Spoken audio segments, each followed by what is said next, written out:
Sandra, former President Donald Trump battling a long list of court cases ahead of November.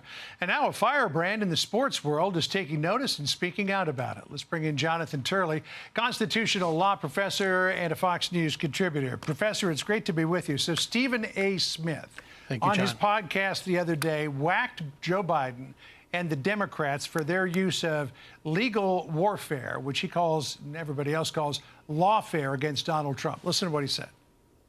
Trump is kicking the Democrats, you know what. You can't touch him. And now he's throwing this salvo. He said, yo, why don't you come beat me?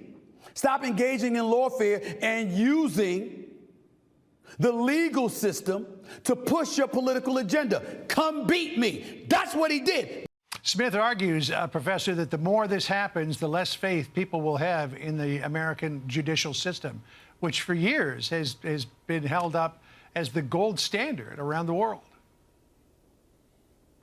I think that's right, John. And one of the most troubling things is just if you look at New York, that is a premier legal system, particularly when it comes to corporate and business law. And we're really watching its decline. You have an attorney general, Letitia James, who literally ran on a pledge of selective prosecution. That's what it was to say, if you elect me, I'll nail Trump for something. She didn't even bother to say what it would be. She just said, I'll get Trump. That's called selective prosecution.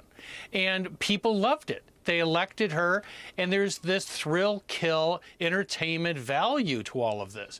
But the result is that most of us looking at this from the outside see something very different. We see a legal system that is really disassembling, that is de-evolving. People look at New York now as a place where you really don't want to do business. You don't want to get pulled into this vortex where politics plays such a major role in how you are treated. You know, I remember that old saying from the old Soviet, show me the man, I'll show you the crime. And that seems to be in play here with at least a couple of these cases. And then on top of all of that, we have the mainstream media taking Trump's comment about there will be a bloodbath. He was talking about the auto industry if he doesn't win election and take care of China's incursion into Mexico in building cars and then shipping those to the United States. It almost seems like the left, Jonathan, is willing to use anything possible to stop voters from having a say in November. Well, John, I think what is most troubling about that bloodbath story is that you just had to listen to the sentence before or the sentence after to know that it was untrue, that it was a reference to the auto industry. Now, you can criticize Trump for reckless rhetoric, for inflammatory statements, but to say that that was something other than it clearly was is a mark of propaganda. You know, you can have a state media, we have learned, without state control, without coercion. You could do it by consent.